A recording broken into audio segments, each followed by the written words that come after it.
Hello and welcome to Sport This Morning. I'm Cecilia Amogbe. It's great to have you join us again.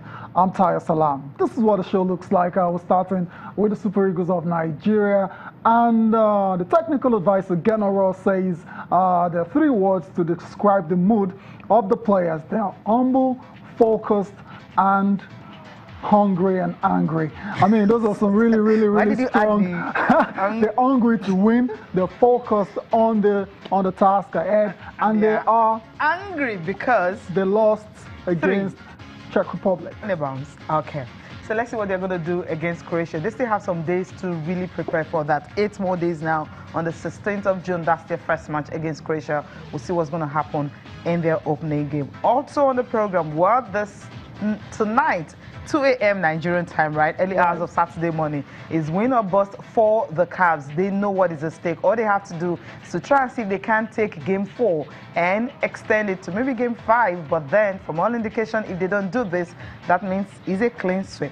Right, that's the situation for the Cleveland Cavaliers. They will try as much as possible tonight to avoid being swept in the NBA Finals. Also on the show, we're going to Paris now, that's the French Open, and we have a finalist in the women's singles, and it's going to go down between Sloane Stephens of America and Simona Halep, world number 1 from Romania. Now, that's a title one. That's one to watch. I mean, there's one to watch. World number 1 and world number 10. So you already know what I'm rooting for. Some already have a Grand Slam, or the one is yet to get one. The one that is yet to get one. So Simona Halep. I'm going for the underdog, which is crazy to say if you consider that Halep is world number 1. But she hasn't won a Grand Slam. Nope. That's by multiple And she's been to 2 finals, and she hasn't won any. There's a third one. So, and for the underdog, or rather, the one that's supposed to be the underdog, which is not the underdog, she is getting to her first finals at the French Open. Right. She hasn't even been to the semi-finals before. But she won the US Open, and that made her more like favorite to actually take this one, judging from what Simona Halep had done in the past. Well, the pictures here, the semi-finals, starting between with Simona Halep and Gabi Muguruza. Cecilia, what a match it was. I didn't expect this. It was so sweet. It was supposed to be a very competitive affair. It ended up being one-sided in the first set. The second set, a lot tougher. Gabi Muguruza, came to the party eventually, but still wasn't enough. And she lost 6-1, 6-4 against Simona Halep in the semifinals of the French Open. As a result of that particular scoreline, Halep will also retain world number 1 ranking. Yeah, because Carolina was ranking number 2, just didn't get this far. Right. So it's so easy for her. Precision, power, that's all she needed, and that depth, and she had to just take it all out. And now the other one, talking about Stevens and Sloane Stephens and Madison Keys, that was another game that also was supposed to be a very huge contest, but somehow it just wasn't meant to be, because Sloane Stephens, just like this she did at the US Open, she ensured that her very best friend, her close friend, she just ensured that, well, she just didn't go that far. But before, straightforward, right? Again, anticlimax. Yes, very. No, I mean, yeah. You remember the other time we were talking about Madison Keys being all nice, and perhaps she needs a bit of nasty streak, because how does she face off against Sloane?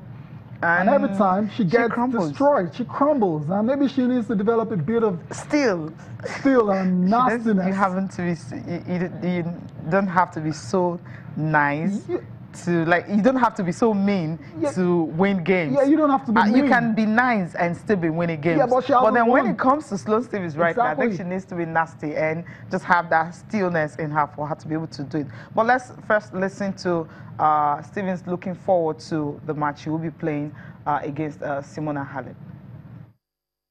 Obviously, after US Open, I was just starting my comeback, so I'd only played like 5 tournaments, and I was just kind of getting back in the groove of things, and I think life came at me fast after the US Open, and just kind of regrouping and getting myself together, which I did well, and I started playing better and better. I've had good opportunities in finals, and I've taken advantage of them, and I've played well, I've played solid. I mean, there's no formula. I didn't try to do it. I'm not trying to break a record. It's just how it's happened for me, and I think once I get going in a tournament, I'm pretty consistent, which is good, and I just try to keep keep that going through the finals and just compete to the very last match. Well, let's see how the final will be. But then the French Open final, well, more like I feel she's supposed to be the underdog, but Tayo here is thinking Simona Halep is truly the underdog. I already explained why I said she so. I mean, just on the surface of it, world number 1, world number 10, that's 9 places between them. So Halep, no underdog, but she hasn't won a Grand Slam before.